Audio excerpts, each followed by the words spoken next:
Arutla Telangana public school ను ప్రభుత్వ విప్పుల బృందం సందర్శించింది. స్కూల్ పనితీరు, విద్యా విధానాలు, అభివృద్ధి నమూనాలు పరిశీలించారు. ఈ సందర్భంలో విప్లకు తెలంగాణ విద్యా commission chairman Akunuri Murali power point presentation ఇచ్చారు. ప్రభుత్వ విప్లకు తెలంగాణ ఎడ్యుకేషన్ పాలసీ బుక్ ను ఆకునూరి మురళి అందించారు. CM Revanth Reddy dream project అయిన ఈ స్కూల్ రాష్ట్ర విద్యా వ్యవస్థకు ఆదర్శంగా నిలుస్తోందని అన్నారు. ప్రతి విద్యార్థికి నాణ్యమైన విద్యను అందించేందుకు తెలంగాణ పబ్లిక్ స్కూల్స్ తీసుకొచ్చామన్నారు. ప్రభుత్వం ప్రతి మండలంలో 2 తెలంగాణ పబ్లిక్ స్కూల్స్ ఏర్పాటు లక్ష్యంగా పెట్టుకుందన్నారు.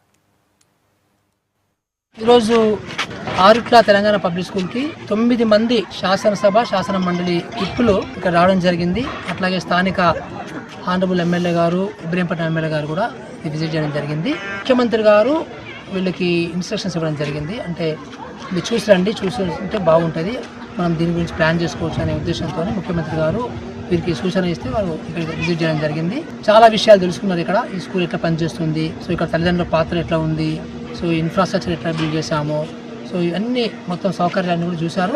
చాలా సాటిస్ఫై అయ్యారు. సో వాళ్ళకి ఈ మోడల్ 100% నచ్చింది. సో వాళ్ళు ఉత్సాహంగా మళ్ళీ వాళ్ళ సొంత నియోజకవర్గానికి వెళ్ళి అక్కడ కూడా ఇలాంటి తెలంగాణ పబ్లిక్ స్కూల్ కాన్సెప్ట్ తీసుకోబోతున్నారు. కృష్ణానగర్ లో హైడ్రా కమిషనర్ రంగనాథ్ పర్యటించారు. MLA Naveen Yadav, GHMC commissioner RV Karnan తో కలిసి జూబ్లీహిల్స్, వెంకటగిరి నుంచి కృష్ణానగర్ వరకు ప్రతి వీధిని పరిశీలించారు. రానున్న వర్షాకాలంలో నాలాలు చెరువులుగా మారకుండా ఉండాలంటే నాలాలలో పేరుకుపోయిన చెత్తను తొలగించడం ముఖ్యమని రంగనాథ్ తెలిపారు. ఇక నాలాల నుంచి మట్టి వ్యర్థాలను తొలగించడం ద్వారా వర్షాకాలంలో ప్రజలకు ఇబ్బందులు తగ్గుతాయని పేర్కొన్నారు. వరద ముంపు నివారణకు నాలాల పూడికతీత పనులను త్వరితగతిన పూర్తి చేస్తామని హామీ ఇచ్చారు. ప్రత్యేకంగా ఈ సర్కిల్ లో ఇష్యూ ఉన్నాయి. కంటిన్యూస్ ముందు కూడా చూడడం జరిగింది. ఈ పర్మనెంట్ సొల్యూషన్ చేస్తున్నాం. టెంపరీ సొల్యూషన్ డీసొల్యూషన్ చేయొచ్చు, బట్ పర్మనెంట్ సొల్యూషన్ పర్మనెంట్ గా ఇంకొక నాలా మెయిన్ రోడ్ ద్వారా చేయడమే పర్మనెంట్ సొల్యూషన్. దానికి కూడా ఎమ్మెల్యే గారు కూడా ప్రపోజ్ ఇవ్వడం జరిగింది. తప్పకుండా జీతం తరఫున శాంక్షన్ చేస్తాం. మిషన్ వాడుతున్నాం. ఎలా వీరు ఇప్పుడు వాటర్ బోర్డ్ మిషన్ వాడుతున్నారు. ఈ నాలాలో ఎస్పెషల్లీ సీసీ డ్రైన్ ఉన్న నాలాలు అక్కడ తప్పకుండా మిషన్ కూడా వాడుతున్నాం. నెక్స్ట్ జూన్ ఫస్ట్ వీక్ లోపల పూర్తిగా కంప్లీట్ చేయడం జరుగుతుంది. అన్ని పని ఫాస్ట్ గానే చేస్తున్నారు. ఈ రోజు కూడా ఆల్రెడీ 3 వీక్స్ ముందు చేశారు. మళ్ళీ చేసినా కూడా ఇలా ఉంటుంది. కంటిన్యూస్ గా ఇది డౌన్ దీనిలో ఉన్న వల్ల పైగా నుంచి ఎక్కువ మనకు సిల్ట్, అదేవిధంగా ఇది కూడా వాటర్ కూడా రావడం జరుగుతుంది. 360 ఇది ఎక్కడ చేయలేదు. We will do before pre monsoon and post monsoon అప్పుడే చేస్తాం. ఇరిటేషన్ అనేది ఒక కారణం అనేది మనం గుర్తించడం ఇప్పటి నుంచే జరుగుతుంది. సో ఇప్పుడు ఎమ్మెల్యే గారు వారు ఇక్కడ అట్లానే కమిషనర్ జిహెచ్ఎంసీ గారు వారు కొంత అడిషనల్ ఫండ్స్ ఎమ్మెల్యే గారు వారు ఏదైతే ఎలక్షన్ ప్రామిస్ ఇచ్చారో దానికి అనుగుణంగా వారు ఇక్కడ ఫస్ట్ ఇది టేకప్ చేయటము, ఈ ముంపు నివారణ చేసే దాంట్లో హైడ్రా కూడా మేము కూడా భాగస్వాములు అయ్యాము. సో దీంట్లో ఇప్పుడు ఈ డీసిల్టింగ్ అనేది ప్రథమంగా తీసుకొని, అంటే చాలా మట్టి కూడా ఇక్కడ మీరు చూసారు వెంకటగిరికి ఆనుకొని ఈ కృష్ణానగర్ ఉంటది. అంటే ఎత్తు నుంచి వాటర్ వచ్చి ఇక్కడ ఏది గ్రౌండ్ లెవెల్ కి వచ్చి వాటర్ వచ్చినప్పుడు సిల్ట్ బాగా అంటే మట్టి అంతా డిపాజిట్ అవ్వటము, దానివల్ల ఏదైతే క్యారింగ్ కెపాసిటీ నాలా క్యారింగ్ కెపాసిటీ చాలా తగ్గిపోవటము, తద్వారా ఇక్కడ ఫ్లడ్డింగ్ అవ్వడానికి కూడా ఒక ప్రధానమైన కారణం ఇది. 2002లోనో 2001లోనో ఇప్పుడు ఇక్కడ డీసిల్టింగ్ ప్రాపర్ గా చేశారని చెప్పి ఇక్కడ స్థానికులు చెప్తున్నారు. దాదాపు 20-25 ఏళ్ల దాకా ఇప్పుడు సరిగ్గా జరగలేదని చెప్పి ఇక్కడ స్థానికులు చెప్తున్నారు. సో ఇప్పుడు అన్ని బ్రేక్ చేసి, అంటే ఇప్పుడు మేము ఇవన్నీ కూడా మీరు చూసారు స్లాబ్ వేసి ఉన్నది, బ్రేక్ చేసి మొత్తం ఈ ఏరియాలో సిల్ట్ అంతా మీరు చూసారు దాదాపు 6-7 అడుగుల లోతు దాకా సిల్ట్ ఉన్నది అనమాట. అంటే మట్టి ఉన్నది. ఆ పూడికలంతా తీసామనుకోండి అదంతా నీళ్లు ప్రవహిస్తుంది. తద్వారా మనకి ఇక్కడ ఏంటంటే వాటర్ ఈజీగా ప్రవహించడం తోటి ఇక్కడ ఫ్లడ్డింగ్ అనే దాన్ని మనం పెద్ద ఎత్తున కూడా నివారించవచ్చు. మేడ్చల్ జిల్లా కలెక్టరేట్ లో జిల్లా అభివృద్ధి సమన్వయ పర్యవేక్షణ కమిటీ ఆధ్వర్యంలో దిశ సమీక్ష సమావేశం జరిగింది. ఎంపీ ఈటెల రాజేందర్ అధ్యక్షతన జరిగిన ఈ సమావేశంలో మున్సిపల్ కమిషనర్ వినయ్ కృష్ణారెడ్డి, ఎమ్మెల్యేలు మల్లారెడ్డి, మరి రాజశేఖర్ రెడ్డి, బండారు లక్ష్మారెడ్డి పాల్గొన్నారు. ప్రజా సమస్యలు చిత్తశుద్దితో పరిష్కరించేలా కృషి చేయాలని, ప్రజా సమస్యలపై అధికారులు జవాబుదారీగా ఉండాలని ఎంపీ ఈటెల రాజేందర్ సూచించారు.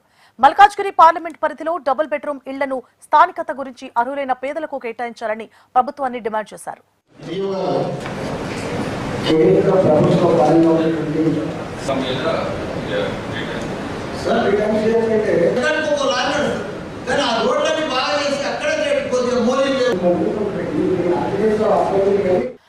హరీష్ బిసాం ఆధ్వర్యంలోని బిసాం ఫార్మా రైల్వే ప్రయాణికులు సిబ్బందికి వేగవంతమైన పేపర్లెస్ ఆరోగ్య పరీక్ష సేవలను అందుబాటులోకి తీసుకొచ్చింది. సౌత్ సెంట్రల్ రైల్వేతో కలిసి క్విక్ వైటల్స్ ఆధారిత preventive health care vital screening కార్యక్రమం అమృత్ స్వస్థ భారత్ ను లింగపల్లి రైల్వే స్టేషన్ లో అధికారికంగా ప్రారంభించింది. ఈ కార్యక్రమాన్ని లింగపల్లి రైల్వే స్టేషన్ మేనేజర్ రాజు ప్రారంభించారు. చెల్లపల్లి బెంగళూరులోని ప్రధాన రైల్వే స్టేషన్లలో ఈ సేవల విస్తరణకు అమృత్ స్వస్థ భారత్ ప్రణాళికలు రూపొందిస్తోందని నిర్వాహకులు తెలిపారు. ఇవాళ అమృత్ స్వస్థ్ భారత్ లింగంపల్లి రైల్వే స్టేషన్లో మనం స్టార్ట్ చేసాము.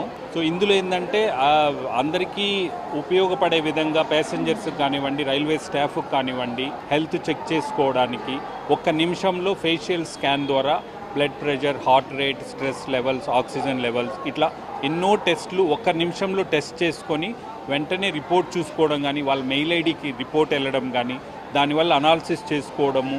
సో ఇదంతా ఏంటంటే 1 నిమిషంలో జరగడం వల్ల అందరికీ యూస్ఫుల్గా ఉంటుంది. ఇది వచ్చి హెల్త్ ఎలా ఉంది, ఒక మనిషికి హెల్త్ ఎలా ఉంది అనేసి ప్రూఫ్గా చూపిస్తుంది ఇది. సో ఇది అందరి దగ్గర వ్యాలిడేట్ చేశాము. CDSCO అప్రూవల్ ఉంది, ISO అప్రూవల్ ఉంది. సో ఈ రైల్వే స్టేషన్లోనే కాకుండా ఇంకా చెర్లపల్లి, తర్వాత బెంగళూరులో 5 రైల్వే స్టేషన్స్లో అన్ని చోట్ల లాంచ్ చేశాము. ఈ నెల 10న ప్రధాని మోదీ తెలంగాణ పర్యటనకు రానున్నారు. ఈ నేపథ్యంలో తెలంగాణ బీజేపీ నేతలు మోదీ టూర్ ను విజయవంతం చేసేందుకు అన్ని ఏర్పాట్లు పూర్తి చేశారు. తెలంగాణలో దాదాపు 9,000 కోట్ల రూపాయలతో అనేక అభివృద్ధి కార్యక్రమాలకు శంకుస్థాపన చేయనున్నారు. అనంతరం సాయంత్రం 6 గంటలకు పరేడ్ గ్రౌండ్స్ వేదికగా ఏర్పాటు చేసిన భారీ బహిరంగ సభలో మోదీ ప్రసంగించనున్నారు. తెలంగాణ అభివృద్ధికి బీజేపీ ఎల్లప్పుడూ తోడ్పాటు అందిస్తుందని కేంద్ర మంత్రి కిషన్ రెడ్డి అన్నారు. భారీ బహిరంగ సభకు పెద్ద ఎత్తున ప్రజలు తరలి రావాలని పిలుపునిస్తోన్న కేంద్ర మంత్రి కిషన్ రెడ్డితో మా ప్రతినిధి అరుణ్ ఫేస్ టు ఫేస్. మూడోసారి ప్రధానమంత్రిగా బాధ్యతలు చెప్పిన తర్వాత తొలిసారి హైదరాబాద్ నగరానికి రాబోతున్నారు. అయితే దీనికి సంబంధించి ఇప్పటికే పెద్ద ఎత్తున కూడా బీజేపీ అధికార యంత్రాంగం అంతా కూడా అన్ని ఏర్పాట్లు అయితే చేస్తుంది. ఈ సభను విజయవంతం చేసేందుకు కూడా ఇప్పటికే సన్నాహక సమావేశాలు కూడా నిర్వహించారు. అయితే ప్రధాని నరేంద్ర మోదీ పర్యటనలో ఎటువంటి అభివృద్ధి కార్యక్రమాలు ఉండబోతున్నాయనే అంశాలకు సంబంధించి మనతో పాటు కేంద్ర మంత్రి కిషన్ రెడ్డి గారు ఉన్నారు. సార్ చెప్పండి, మొదట ఎటువంటి అభివృద్ధి కార్యక్రమాలు చేపడుతున్నారు? ఇందులో అనేక రైల్వే ప్రాజెక్ట్స్ ఉన్నాయి, కొన్ని జాతీయ రహదారుల కార్యక్రమం ఉంది. అది కాకుండా హైదరాబాద్కు పైప్ లైన్ ద్వారా పెట్రోల్ ఉత్పత్తులు దిగుమతి చేసే రవాణా చేసేటువంటి pipe line, underground pipe line వేస్తా ఉన్నాం. దాన్ని కూడా నరేంద్ర మోడీ గారు ప్రారంభిస్తారు. ఇది కాకుండా జైరాబాద్లో ఇండస్ట్రియల్ పార్క్ ఒకటి డీసెంట్రలైజేషన్ చేయాలి, అన్ని హైదరాబాద్లో కేంద్రీకృతం కావద్దనే ఉద్దేశంతో జైరాబాద్లో ఇండస్ట్రియల్ పార్క్ కూడా భూమి పూజ చేస్తారు. అదేవిధంగా వరంగల్లో mega textile park employment generation చేయాలనే లక్ష్యంతో ఏర్పాటు చేసినటువంటి PM prime minister mega textile park కూడా వారు ప్రారంభోత్సవం చేస్తారు. అదేవిధంగా తెలంగాణలో ఇంకా అనేక రకాల అభివృద్ధి కార్యక్రమాలు ఉన్నాయి. వరుసగా ఈ ఒక్క మీటింగ్తో పూర్తి కాదు, వరుసగా రానున్న రోజుల్లో ప్రధానమంత్రి గారు 6 నెలలకోసారో 4 నెలలకోసారో వస్తూ ఉంటారు. అభివృద్ధి కార్యక్రమాలు ప్రారంభోత్సవం చేస్తూనే ఉంటారు. సార్, ప్రధానంగా ఇటీవల ముఖ్యమంత్రి ఇప్పటికే ఢిల్లీకి చాలాసార్లు వెళ్లారు. ముఖ్యంగా మూసీ పునరుద్ధరణకు సంబంధించి కావచ్చు, మెట్రో పేస్ట్కు సంబంధించి కావచ్చు, ఇప్పటికీ ఎందుకు అనుమతి ఇవ్వట్లేదని కూడా విమర్శలు చేస్తూ ఉన్నారు. ఇది అర్థం కాని వాళ్ళు, అవగాహన లేనటువంటి వాళ్ళు మాట్లాడుతుంటారు. వాళ్ళు మొన్ననే మెట్రోకు సంబంధించి రాష్ట్ర ప్రభుత్వం L&T నుంచి తీసుకునే విధంగా తీర్మానం చేసింది. అది 4 రోజులు కూడా కాలేదు. కాబట్టి వారు ఇచ్చిన తర్వాత కేంద్ర ప్రభుత్వంలో మెట్రో డిపార్ట్మెంట్ ఉంది. కాబట్టి ఇంకా ప్రాథమిక స్థాయిలోనే వాళ్ళ DPR ఇంకా చేరిందో లేదో నాకు తెలియదు. మూసీ పునరుద్ధరణకు సంబంధించి మూసీ పునరుద్ధరణకు సంబంధించి ఆ స్టేట్ గవర్నమెంట్ ప్రాజెక్ట్ అది, దానికి కూడా కేంద్ర ప్రభుత్వం నిధులు ఇస్తుంది. అన్ని రాష్ట్రాలకు ఎట్లు ఇస్తున్నాం, తెలంగాణ కొంత అధికంగా కూడా ఇస్తాం. కానీ అది ఏ రకంగా మూసీ ప్రాజెక్ట్ సంబంధించినటువంటి ప్రణాళిక ఉందో చూడాల్సిన అవసరం ఉంది. 3 రాష్ట్రాల్లో ఎన్నికల తర్వాత 3 రాష్ట్రాల్లో కూడా బీజేపీ ప్రభుత్వం ఏర్పాటైంది. అయితే నెక్స్ట్ తెలంగాణ టార్గెట్గా మీ సభలు ఉండబోతున్నాయి, మోదీ గారు మాట్లాడబోతున్నారు. మోడీ గారు అదొక్కటే ఉండదు, తప్పకుండా తెలంగాణలో ఇంతకుముందు చెప్పాను అధికారం రావాలనేటువంటి ఆకాంక్షతోటే మా పోరాటాలు ఉంటాయి, మా కార్యాచరణ ప్రణాళిక ఉంటుంది. అందులో ఏ రకమైనటువంటి అనుమానం లేదు. ఖచ్చితంగా అధికారంలోకి వచ్చే విధంగా తెలంగాణ ప్రజలు కూడా మాకు మద్దతు ఇస్తారు. తెలంగాణ ప్రజలు కూడా బీజేపీ బలపడాలని కోరుకుంటున్నారు. మోడీ గారి నాయకత్వంలో డబుల్ ఇంజిన్ సర్కార్ రావాలని కోరుకుంటున్నారు. ప్రజల కోసం పనిచేసేటువంటి ప్రభుత్వం రావాలని కోరుకుంటున్నారు. అధికార దుర్వినియోగం లేకుండా, అవినీతి లేకుండా నిజమైనటువంటి తెలంగాణ ప్రజల పాలన రావాలని కోరుకుంటున్నారు. ఆ దిశలోనే మేము ముందుకెళ్తాం. ప్రధానంగా ఇప్పుడు GHMC 3 కార్పొరేషన్లు ఏర్పడిన తర్వాత ఇప్పుడు ఎన్నికలు జరగబోతున్నాయి. మీ సభ అంతా కూడా కేవలం GHMC ఎన్నికల వరకే ఉంటుందా, లేకపోతే రాష్ట్రంలో ఖచ్చితంగా తెలంగాణలో అధికారం తీసుకునే విధంగా ఉంటుంది? ఈ సభ పార్టీకి సంబంధించినటువంటి రొటీన్ సభ. ఇది GHMC ఎన్నికల కోసం పెట్టినటువంటి సభ కాదు. తెలంగాణలో భారతీయ జనతా పార్టీ బలపడాలి, వచ్చేటువంటి శాసనసభ ఎన్నికల్లో తెలంగాణలో బీజేపీ అధికారంలో రావాలి అనేటువంటి లక్ష్యంతో మేము అనేక కార్యక్రమాలు ఉన్నాయి. అనేక కార్యక్రమాల్లో భాగంగా ఇదొక కార్యక్రమం నరేంద్ర మోడీ గారి బహిరంగ సభ. ఫైనల్ గా ప్రజలకు ఏం చెప్పబోతున్నారు? మోదీ గారి పర్యటనకు సంబంధించి ఎలా ఉండబోతుంది? జన సమీకరణ ఎంతమంది వస్తున్నారు? తెలంగాణ ప్రజలందరికీ ధన్యవాదాలు తెలియజేస్తా ఉన్నాను. గత పార్లమెంట్ ఎన్నికల్లో మోడీ గారి నాయకత్వం మీద విశ్వాసంతో మీరు 8 సీట్లు కాంగ్రెస్తో సమానంగా గెలిపించారు. 50% సీట్లు బీజేపీ గెలిపించారు. అదేవిధంగా తర్వాత జరిగినటువంటి ఎమ్మెల్సీ ఎన్నికల్లో కూడా మరి కాంగ్రెస్ బీఆర్ఎస్కి ఒక సీటు రాలేదు, కానీ 2 సీట్లు మీరు బీజేపీకి అప్పగించారు. తప్పకుండా రానున్న రోజుల్లో కూడా మీ అందరి యొక్క విశ్వాసంతో, మీ అందరి యొక్క ఆశీస్సులతో భారతీయ జనతా పార్టీ తెలంగాణలో బలపడాలనుకుంటుంది. దానికోసము మోడీ గారి ఆధ్వర్యంలో ఒక బహిరంగ సభ ఏర్పాటు చేయడం జరిగింది 10వ తేదీన.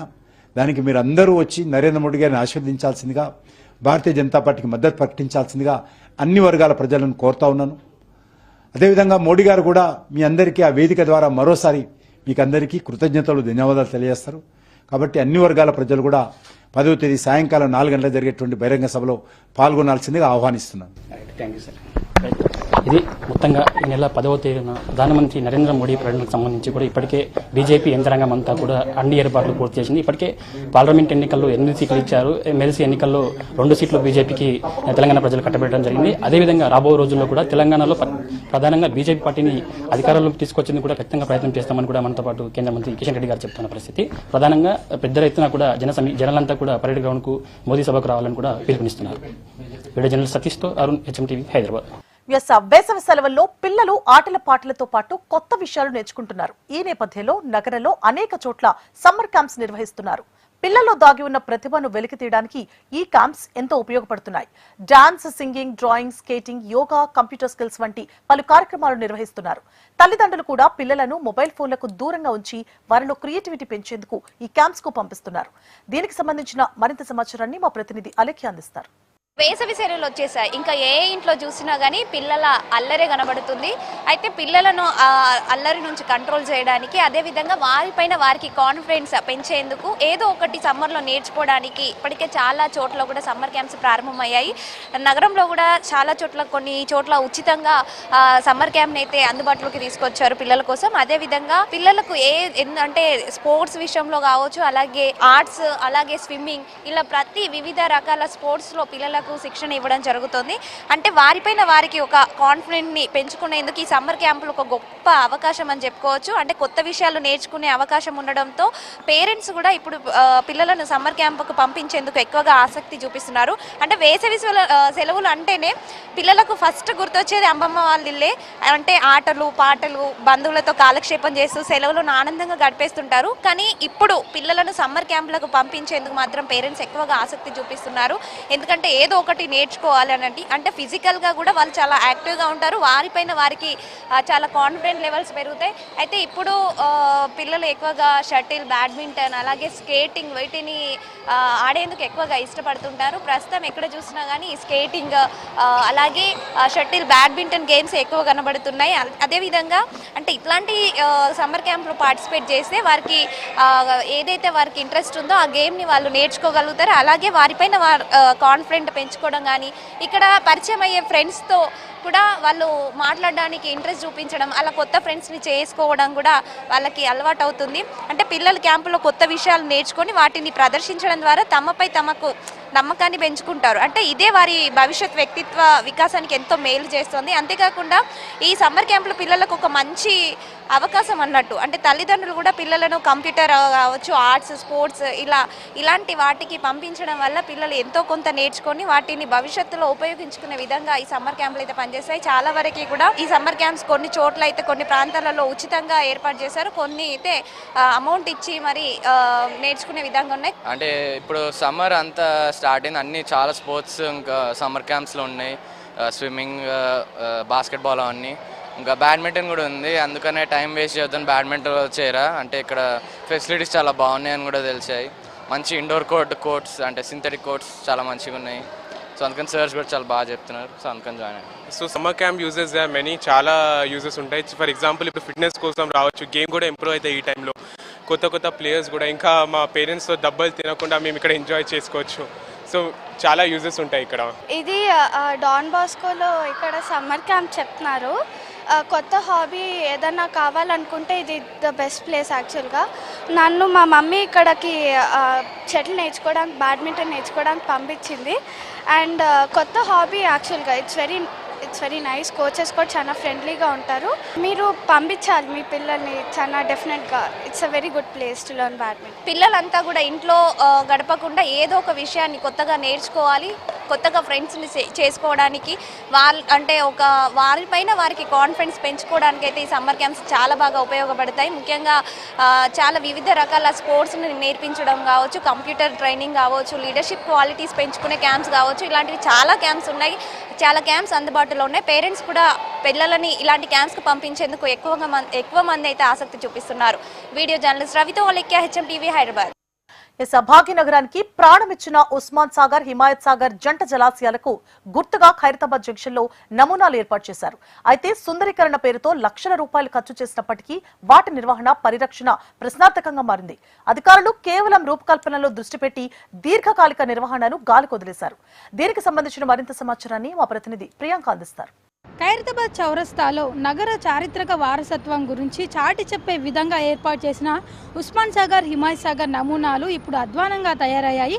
లక్షల రూపాయలు ఖర్చు పెట్టిన అధికారులు వీటి నిర్మాణం కోసం ఇప్పుడు వీటి నిర్వహణ మాత్రం గాలికి వదిలేశారు అనే అభిప్రాయాలు అయితే వ్యక్తమవుతున్నాయి. మనం ఇక్కడ విజువల్లో చూసుకోవచ్చు.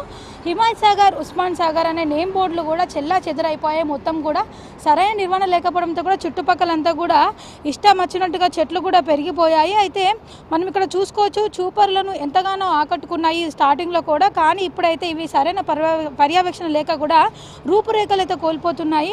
జలాశయాల నమూనాలపై పెయింటింగ్ అంతా ఊడిపోయి సిమెంట్ పెచ్చులు కూడా ఊడుతున్నాయి. ఫౌంటైన్లు కూడా పనిచేయడం లేదు. చుట్టుపక్కలంతా కూడా పిచ్చి మొక్కలు మొలవడంతో కూడా ఈ ప్రాంతం అంతా కూడా అపరిశుభ్రంగా మారింది. లక్షలాది రూపాయలు ఖర్చు చేసి ఏర్పాటు చేసిన ఈ సుందరీకరణ ప్రాజెక్టులు అధికారుల నిర్లక్ష్యం కారణంగా నిరూపేయంగా మారుతున్నాయని కూడా స్థానికులు అయితే ఆవేదన వ్యక్తం చేస్తున్నారు. నిత్యం ట్రాఫిక్తో రద్దీగా ఉండే ఈ జంక్షన్ దగ్గర ఉన్న ఈ నమూనాలను తక్షణమే మరమ్మతులు చేపట్టాలని కూడా, వాటి పూర్వ వైభవాన్ని తీసుకురావాలని నగరవాసులు కూడా కోరుతున్నారు. నగరానికి తాగునీరు అందించే జంట జలాశయాల ప్రాముఖ్యతను ప్రతిబింబించేలా చేసిన ఈ ప్రయత్నం మాత్రం అధికారుల నిర్లక్ష్యం కారణంగా కూడా కేవలం ఒక శిథిల నిర్మాణంలో కూడా మిగిలిపోవడం అయితే విచారకరమని కూడా చెప్పొచ్చు. ఇప్పటికైనా సరే అధికారులు స్పందించి వీటిని పునరుద్ధరించాల్సిన అవసరం ఎంతనే మనకైతే కనిపిస్తుంది. మనం ఇక్కడ విజువల్లో కూడా చూసుకోవచ్చు. అంతా కూడా అంటే గత కొద్ది రోజుల నుంచి కూడా ఇక్కడ ఇంత దారుణంగా ఇవి మారిపోయినప్పటికీ కూడా ఎవరు పట్టించుకోవడం లేదని కూడా ఇక్కడ స్థానికులు అయితే చెప్తున్నారు. ఇక్కడ అంతా కూడా ఈ ఖైరతాబాద్ చౌరస్తా కూడా మొత్తం రద్దీగా ఉంటుంది. గ్రేటర్ మున్సిపల్ కార్పొరేషన్ ఎంతో ప్రతిష్టాత్మకంగా కూడా ఇక్కడ ఉస్మాన్ సాగర్, హిమాయత్ సాగర్ రిజర్వాయర్ల నమూనాలను అయితే ఏర్పాటు చేసింది. నగర చరిత్రను, అదేవిధంగా ఇంజనీరింగ్ అద్భుతాలను కూడా చాటి చెప్పడమే దీని ప్రధాన ఉద్దేశం. కానీ ప్రస్తుతం ఇక్కడ పరిస్థితి మాత్రం ఇందుకు భిన్నంగా అయితే కనిపిస్తుంది. మనం ఇక్కడ చూసుకోవచ్చు. ఇక్కడ అంతా కూడా నిర్వహణ లేక కూడా పాడైపోయిన నమూనాలు బాగు చేయడానికి బదులు అధికారులు వాటిని పచ్చని చెట్లతో కప్పేశారు అన్నట్టుగా మనకైతే కనిపిస్తుంది. చారిత్రక వివరాలను తెలిపే బోర్డులు కూడా వెలవెలబోతున్నాయి. పరిసర ప్రాంతాల్లో కూడా చెత్తా చెదారం పేరుకుపోయి కూడా సుందరీకరణ కాస్త మొత్తం అస్తవ్యస్తంగా తయారైంది. ఇప్పటికైనా సరే సంబంధిత అధికారులు స్పందించి ఇక్కడ ఎంతో ప్రతిష్టాత్మకంగా లక్షల రూపాయలు ఖర్చు చేసి ఏర్పాటు చేసిన ఈ నమూనాలను తిరిగి పునరుద్ధరించాలని కూడా ఇక్కడ నగరవాసులు, స్థానికులు కోరుతున్నారు. జర్నలిస్ట్ రవితో ప్రియాంక, హెచ్ఎం టీవీ, హైదరాబాద్. ఇప్పుడు సిటీ రౌండప్ చూద్దాం. ఈ నెల 10న జరగనున్న ప్రధాని మోదీ బహిరంగ సభకు బీసీలు ప్రతి ఇంటి నుంచి ఒకరు రావాలని రాజ్యసభ సభ్యుడు ఆర్ కృష్ణయ్య పిలుపునిచ్చారు. కొందరు కావాలనే ప్రధాన పర్యటనకు వ్యతిరేకంగా మాట్లాడుతున్నారని విమర్శించారు. మోదీ ప్రధాని అయ్యాకి బీసీల జీవితాల్లో వెలుగులొచ్చాయని కొనియాడారు. కేంద్ర ప్రభుత్వం చేపడుతోన్న జాతి గణన పట్ల కొందరు దుష్ప్రచారం చేస్తున్నారని ఆర్ కృష్ణయ్య అన్నారు. ఇచ్చిన మాట ప్రకారం కులగణన చేపట్టి జనాభా దామాషా ప్రకారం బీసీలకు రిజర్వేషన్లు కల్పిస్తారని కృష్ణయ్య ఆశాభావం వ్యక్తం చేశారు. ఒకవేళ ఇచ్చిన మాట తప్పితే తానే ముందుండి కొట్లాడతానని కృష్ణయ్య తెలియజేశారు. ఉస్మానియా యూనివర్సిటీలో తెలంగాణ రీసెర్చ్ స్కాలర్స్ అసోసియేషన్ ఆధ్వర్యంలో మంత్రి పొన్నం ప్రభాకర్ జన్మదిన వేడుకలు ఘనంగా నిర్వహించారు. తెలంగాణ రీసెర్చ్ స్కాలర్స్ అసోసియేషన్ అధ్యక్షుడు పొన్నం ముత్యం గౌడ్ ఆధ్వర్యంలో ఓయూ ఆర్ట్స్ కాలేజ్ లో ఆవరణలో మొక్కలు నాటి కేక్ కట్ చేసి పొన్నం ప్రభాకర్ కు శుభాకాంక్షలు తెలిపారు. అనంతరం అనాథ పిల్లలకు నోట్బుక్స్, పెన్నులు, పండ్లను పంపిణీ చేశారు. పొన్నం ప్రభాకర్ విద్యార్థి దశ నుంచి ఎంతో క్రమశిక్షణ కలిగిన కార్యకర్త స్థాయి నుంచి పార్లమెంట్ సభ్యుడిగా తెలంగాణ రాష్ట్రం ఏర్పాటు క్రియాశీలకమైన పాత్ర పోషించారన్నారు. ఉద్యోగాల భర్తీకి విధించిన గరిష్ట వయోపరిమితిని 46 ఏళ్లకు పెంచాలని ఆర్పీఐ పార్టీ తెలంగాణ రాష్ట్ర అధ్యక్షుడు గాలి వినోద్ కుమార్ ప్రభుత్వాన్ని డిమాండ్ చేశారు. ఉస్మానియా యూనివర్సిటీలో నిరుద్యోగులతో కలిసి సమావేశం ఏర్పాటు చేశారు. తెలంగాణ ఉద్యమ కాలంలో ఉద్యోగ నోటిఫికేషన్లు విడుదల కాలేదని, అనంతరం తెలంగాణ ప్రత్యేక రాష్ట్రంగా ఏర్పడిన తర్వాత కూడా గత బీఆర్ఎస్ ప్రభుత్వం ఉద్యోగాల భర్తీలో నిర్లక్ష్యం వహించింది అన్నారు. ఎంతో మంది నిరుద్యోగులు వయోపరిమితి దాటిపోయి అర్హత కోల్పోయి తీవ్రంగా నష్టపోయారన్నారు. ఇప్పటికైనా ప్రభుత్వం నిరుద్యోగులకు నష్టపోకుండా వయోపరిమితిని పెంచాలని గాలి వినోద్ కుమార్ డిమాండ్ చేశారు. నిరుద్యోగులకు న్యాయం జరిగే వరకు ఆర్బీఐ వారికి అండగా ఉంటుందన్నారు. నగరంలో డ్రగ్స్ సరఫరా చేస్తోన్న కీలక నిందితుడిని పోలీసులు పట్టుకున్నారు. అంబర్పేట్ ప్రాంతంలో డ్రగ్స్ విక్రయాలు జరుపుతుండగా ఎక్సైజ్ ఎస్టీపీఎఫ్ టీమ్ సిబ్బందిని పట్టుకున్నారు. పలు కేసుల్లో ప్రధాన నిందితుడిగా ఉన్న షేక్ ఫైసల్ తో పాటు ముగ్గురిని అరెస్ట్ చేశారు. వారి వద్ద 4.62 గ్రాముల ఎండిఎం డ్రగ్స్, ఒక కారు, 3 సెల్ ఫోన్లు స్వాధీనం చేసుకున్నారు.